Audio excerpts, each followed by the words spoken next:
So hello everyone, this is Dr. Monisha and welcome back to my channel Self Learning UGC net के paper 1 की unit number 8 ICT यानी कि information communication technology, उसके बारे में हम डिस्कशन कर रहे हैं। अभी तक हमारी 2 क्लासेस हो गई हैं जिसमें हमने बेसिक बात करी है advantage and disadvantage of ICT। इसके साथ साथ में हमने कंप्यूटर की जो जनरेशन्स होती हैं उनके बारे में डिस्कशन किया था। आज हम उसी के बारे में आगे डिस्कशन करेंगे। तो जो भी स्टूडेंट्स हमारे साथ अभी तक नहीं जुड़े हैं वो जल्दी तक जुड़ जाइए। और इस क्लास में हम सीखेंगे कि कंप्यूटर के जो और भी ज़्यादा पार्ट हैं, कितने क्लासिफिकेशन है, उसके बारे में हम जानेंगे। तो बहुत इंपॉर्टेंट होने वाला है आज का सेशन। ज़्यादा ज़्यादा लाइक ज़रूर कीजिएगा अगर सेशन पसंद आता है, और शेयर ज़रूर कीजिएगा अपने फ्रेंड्स के साथ में जो भी आपके जैसे ही यूनिट यानी UGC नेट की प्रिपरेशन कर रहे हैं। चलिए स्टार्ट करें आज का सेशन, जिसमें हम बात करने वाले हैं। ये कुछ हमारे डिटेल्स हैं जिसमें आप मुझे कांटेक्ट कर सकते हैं। ये फ़ोन नंबर है, इस फ़ोन नंबर पे आप मुझे मैसेज कर सकते हैं जिससे कि आप हमारे जो ग्रुप है उसके सदस्य बन सकते हैं। और ये टेलीग्राम चैनल है जिसमें मैं ये जो भी मैं पढ़ाती हूँ ये PPT में शेयर कर देती हूँ, तो वो PPT आपको वहाँ से मिल सकती है। इंस्टा पे हम हमारे साथ जुड़ सकते हैं, मैसेज कर सकते हैं। और UGC net paper 1, paper 2 education, UPHSC assistant professor exam, set exam, इन सभी एग्ज़ाम्स के बारे में हम यहाँ पर डिस्कशन करते हैं। चलिए आज का सेशन करते हैं स्टार्ट। देखिए कल मैंने आपको कंप्लीट जनरेशन्स के बारे में बताया था। बेसिक जनरेशन्स कौन कौन सी होती हैं कंप्यूटर की, जिसमें हमने पहली पीढ़ी, दूसरी पीढ़ी, तीसरी पीढ़ी, इसके बारे में हमने डिस्कशन किया था। अब हम जानेंगे कि कंप्यूटर के बारे में जो बात की जाती है उसमें कौन कौन से बेसिक एलिमेंट होते हैं कंप्यूटर से। कि कंप्यूटर तो हम सभी जानते हैं, लेकिन हम नहीं जानते कि कंप्यूटर के बारे में बहुत कुछ हमें पता है होता है, लेकिन हम उसका यूज़ करते हैं बट नाम नहीं जानते। तो एलिमेंट्स ऑफ कंप्यूटर देखे जाएँ तो हार्डवेयर, सॉफ्टवेयर, यूज़र, डाटा और प्रोसीजर। हार्डवेयर क्या होते हैं? वो सारे इक्विपमेंट जो हमें दिखाई देते हैं, जैसे कि आपको मॉनिटर दिखता है, कीबोर्ड दिखता है, माउस दिखता है, ठीक है, प्रिंटर दिखता है, प्रोजेक्टर दिखता है, ये सारे हार्डवेयर होते हैं। सॉफ्टवेयर क्या होते हैं? वो प्रोग्राम जो इसके अंदर डले हुए होते हैं जिससे कि ये पूरा कंप्यूटर जो है वो रन करता है, वो सॉफ्टवेयर कहलाते हैं। यूज़र मतलब जो आप यूज़ कर रहे हैं कंप्यूटर को, वो यूज़र हो जाता है। डेटा क्या होता है? जो इसके अंदर स्टोरेज होता है वो डेटा होता है। प्रोसीजर मतलब कंप्यूटर को किस तरह से यूज़ किया जाता है, ये प्रोसीजर। तो ये बेसिक एलिमेंट्स हैं कंप्यूटर के। जब अगर क्वेश्चन आता है कि एलिमेंट्स ऑफ कंप्यूटर में, तो अगर यही ऑप्शन है, इनमें से कोई एक ऑप्शन है जो नहीं है, तो आप उसको क्लिक करेंगे, ठीक है। चलिए नेक्स्ट आते हैं। चलिए बात कर लेते हैं हम डेटा प्रोसेसिंग की।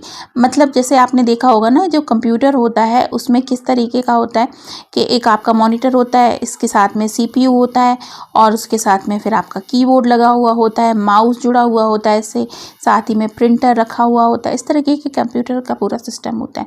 तो ये CPU क्या होती है? ये जो CPU है मतलब सेंट्रल प्रोसेसिंग यूनिट, जो एक कंप्लीट कहना चाहिए कंप्यूटर है, इसी पर ही, इसके अंदर ही जो भी हम फिट करते हैं, जैसे कि रैम हो गया, रोम हो गया, मदरबोर्ड हो गया, ठीक है, ये सारी चीज़ें जो हम फिट करते हैं उसी से कंप्यूटर रन करता है। तो एग्जैक्ट कहा जाए तो कंप्यूटर का दिमाग ये ही कहलाता है। कंप्यूटर का जो कहना चाहिए दिमाग होता है वो क्या कहलाता है? CPU कहलाता है, ठीक है। चलिए अब बात कर लेते हैं CPU के बारे में और फंक्शन ऑफ कंप्यूटर के बारे में, ठीक है। तो CPU जो है, CPU में क्या क्या होता है? कंट्रोल यूनिट, उसके बाद होता है अर्थमेटिकल लॉजिकल यूनिट, फिर होता है मेमोरी, ठीक है, फिर होता है स्टोरेज पॉइंट। अब यहाँ से सबसे पहले बात की जाती है डेटा इनपुट। तो किस माध्यम से आप CPU के अंदर डेटा इनपुट करते हैं? देखिए आप लिखते हैं किससे? कीबोर्ड से।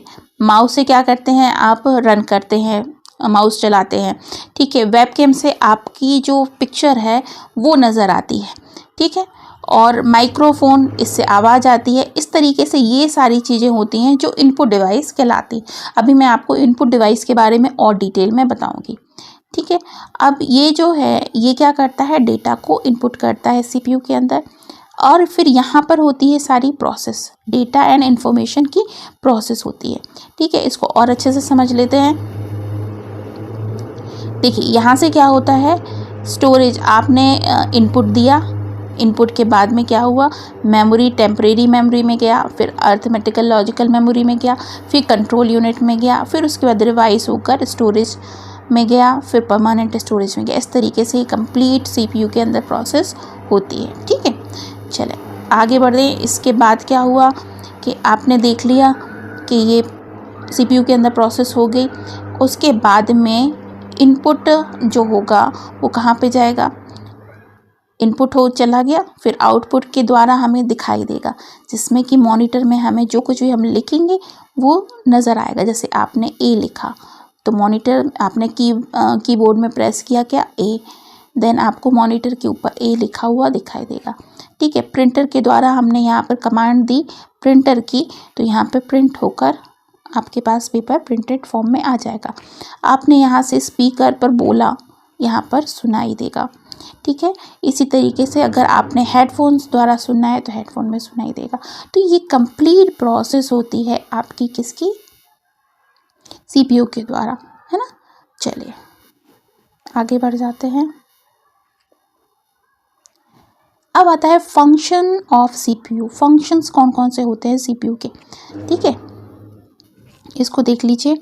तो पहले तो देखिए फ्रेश ये होता है इंस्ट्रक्शन फ्रॉम मेमोरी। ठीक है, ये हो गई कंट्रोल यूनिट और ये हो गई एएलयू, है ना। और ये पूरी जो आपकी फंक्शन होती है, इंस्ट्रक्शंस की फंक्शन होती है, वो कंट्रोल यूनिट में जाती है, मेन मेमोरी में जाती है। और उसके बाद में यहाँ पर दूसरे नंबर पे आता है डिकोड। जो भी इंस्ट्रक्शंस दिए जा रहे हैं ना, आपने लिखा ए तो उसको डिकोड किया जाता है। डिकोड करने के बाद में इसमें क्या जाता है, एग्जीक्यूट कमांड दी जाती है, फिर एएलयू में जाती है, then storage result into memory, ये फोर्थ ऑप्शन हो जाता है। उसके बाद ही मेन मेमोरी में जाती है। ये कंप्यूटर की पूरी फंक्शनिंग हो जाती है इस तरह से।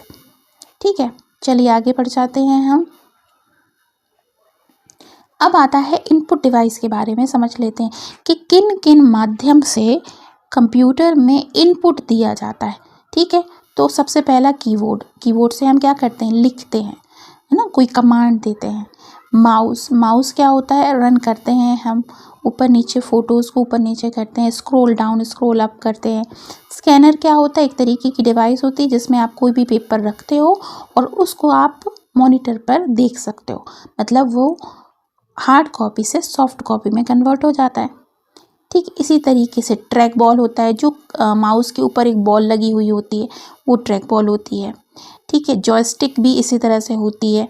लाइट पेन होते हैं जिससे कि आप कंप्यूटर की स्क्रीन पर भी लिख सकते हो, ये हो गए लाइट पेन, है ना। चलिए, ये है आपकी ट्रैक बॉल जो कि माउस के ऊपर लगी हुई होती है।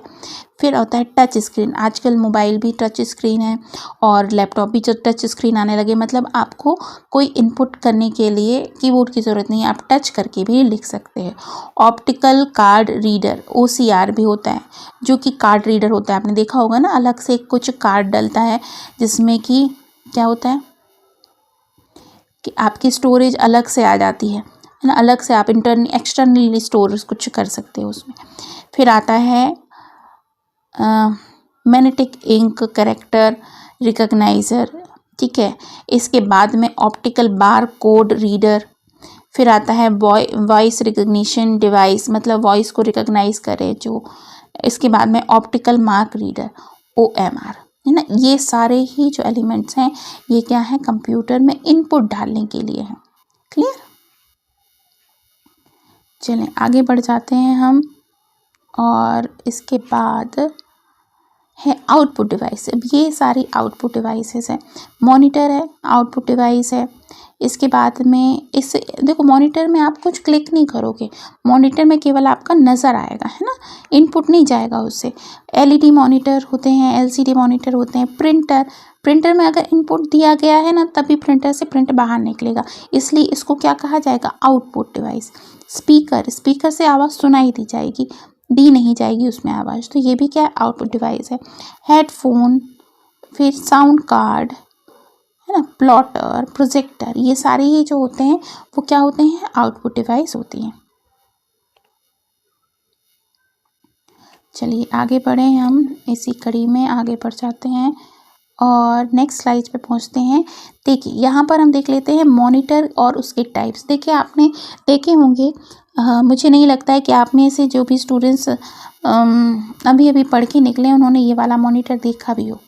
ये वाला मॉनिटर होता था जब पहले कंप्यूटर मिलता था, CTR कैथोड रे मॉनिटर इसे कहा जाता है। ठीक है, CTR मॉनिटर जो बड़ा वाला मॉनिटर माना जाता था, ये पहले यूज़ होते थे जब आज से करीबन 10 या 12 साल पहले, और भी पहले कहा जाए 20 साल पहले लगभग इनका यूज़ हुआ करता था। उसके बाद धीरे से कन्वर्ट हो गए किसमें, ये LCD मॉनिटर में। ठीक है, LCD मॉनिटर को क्या कहा जाता है, लिक्विड क्रिस्टल डिस्प्ले। आपको फुल फॉर्म याद रखना है, लिक्विड क्रिस्टल डिस्प्ले। ठीक है, CTR का क्या मतलब होता है, जो बड़ा वाला मॉनिटर होता है, कैथोड रे ट्यूब मॉनिटर, इसके मतलब ये क्या है, liquid crystal display monitor.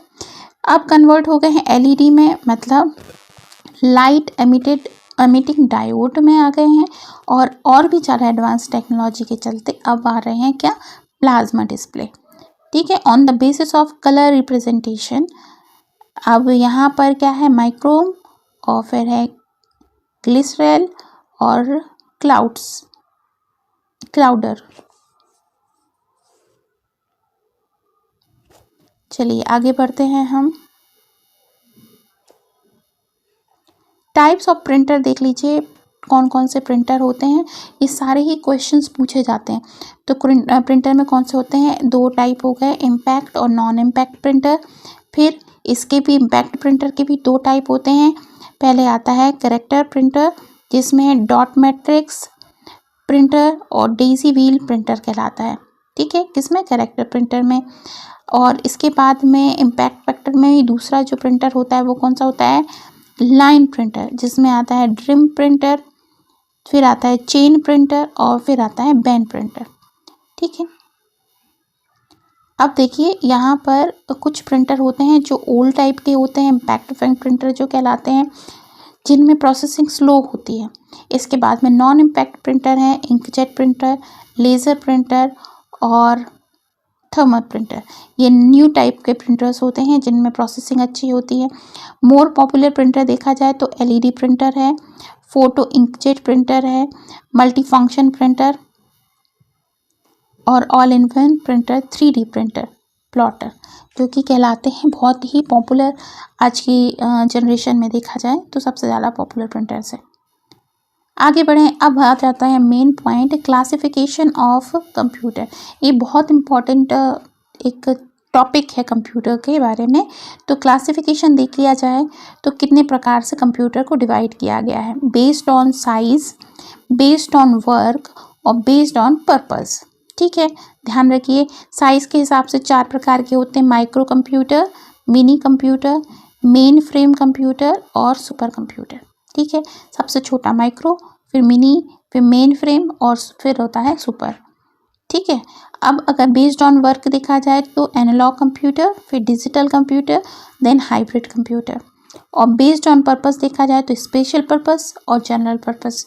Special purpose क्या होता है, जनरल पर्पस में हमारे घर के काम होते हैं, हमारा पर्सनल वर्क होता है। स्पेशल पर्पस जो होता है वो किसी बड़ी ऑर्गेनाइजेशन के लिए पर्पस में हो रहा हो, किसी सिक्योरिटी ऑर्गेनाइजेशन के लिए हो रहा हो, तो वो स्पेशल पर्पस कहलाता है ना। तो 2 तरीके से डिवाइड किया जाता है। तो क्लासिफिकेशन कितने प्रकार से हो गया, 3 प्रकार से हो गया। एक साइज़ के हिसाब से, एक हो गया वर्क के हिसाब से, और दूसरा हो गया पर्पस के हिसाब से। ठीक है, आ जाते हैं और समझ लीजिए इसको और अच्छे से देख लेते हैं। तो बेस्ड ऑन टाइप, ये है आपका एनालॉग कंप्यूटर, दिखाई दे रहा है। अगर मैं इसको थोड़ा बड़ा करके दिखाऊं, ये आता है आपका analogue computer.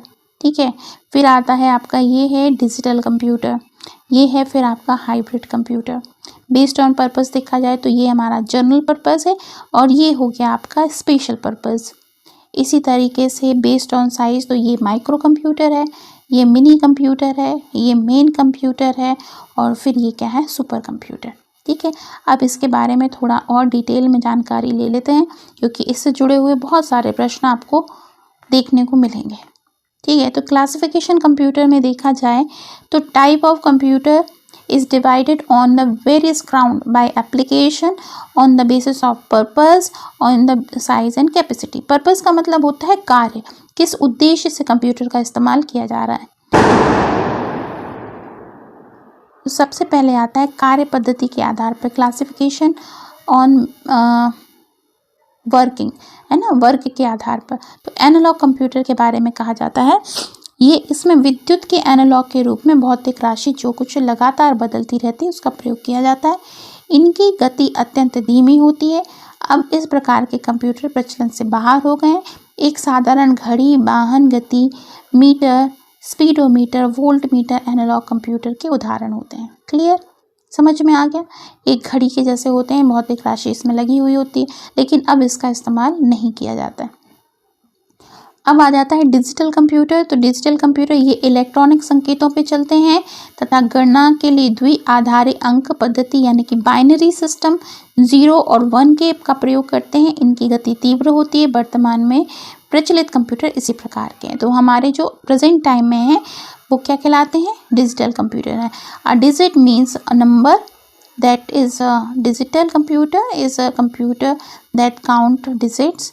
Digital computer have 2 digits 0 and 1 which is called binary number system.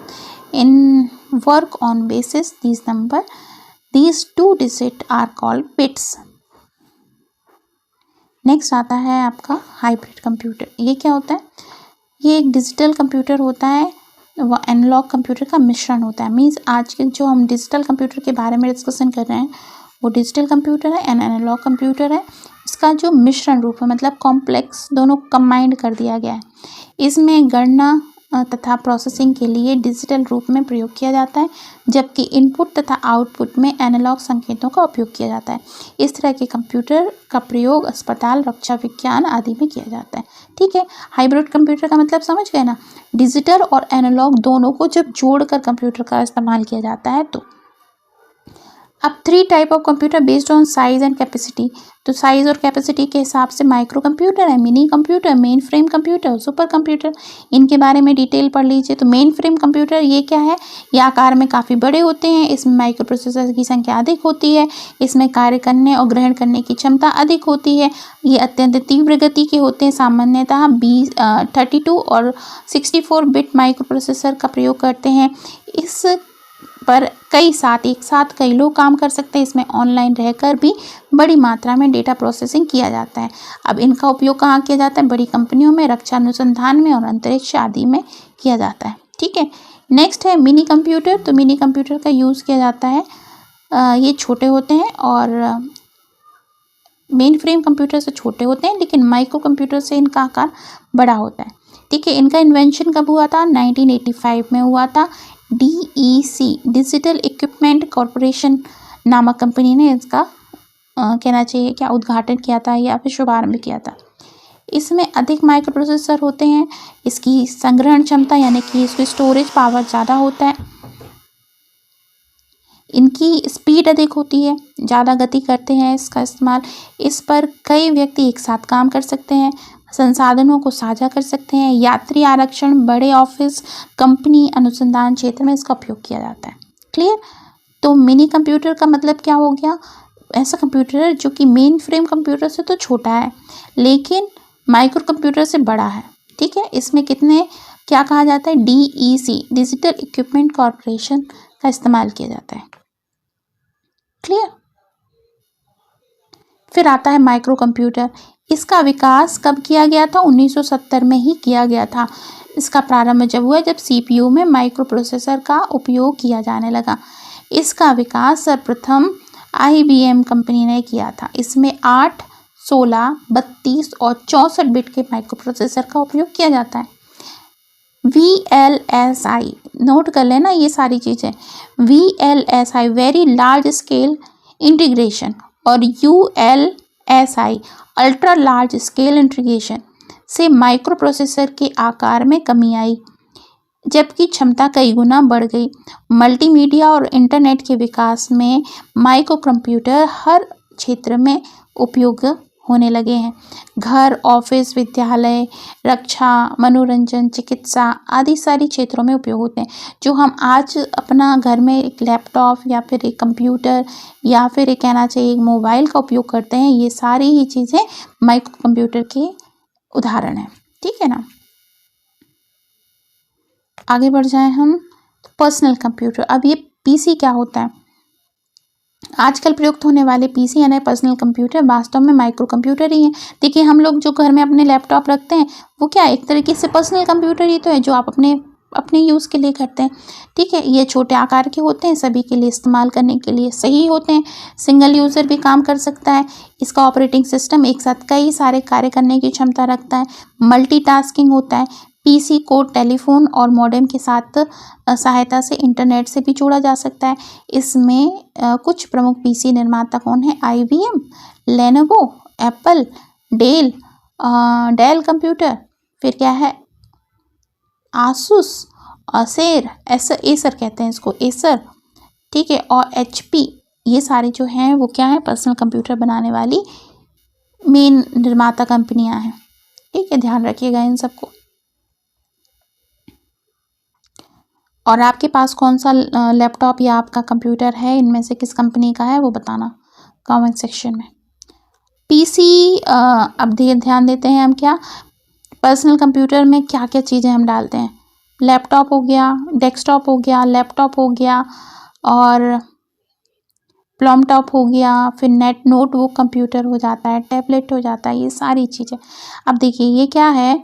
Desktop desk पे रखने वाला, लैपटॉप हाथ में रखने वाला जो हम अपने पास रख सकते हैं। प्लॉमटॉप जो हो जाता है वो एक हथेली के बराबर हो जाता है, जैसे कि टैब जिसको कहते हैं। नोटबुक, इस तरह से नोटबुक कंप्यूटर भी होता है, टैब भी हो जाता है। तो ये सारी ही चीज़ें हैं जो माइक्रो कंप्यूटर के या पर्सनल कंप्यूटर के अंतर्गत आती हैं। आगे बढ़ जाते हैं। नोटबुक या लैपटॉप। तो देखिए लैपटॉप से आजकल हर व्यक्ति कहना चाहिए क्या जानता है उसके बारे में, क्योंकि हर किसी के पास या तो लैपटॉप होता है, नहीं तो कंप्यूटर होता है, नहीं तो क्या होता है फ़ोन होता है, जिसका इस्तेमाल भी हम लैपटॉप के जैसे ही कर सकते हैं। ठीक है, तो ये लैपटॉप के बारे में डिस्कशन कर सकते हैं।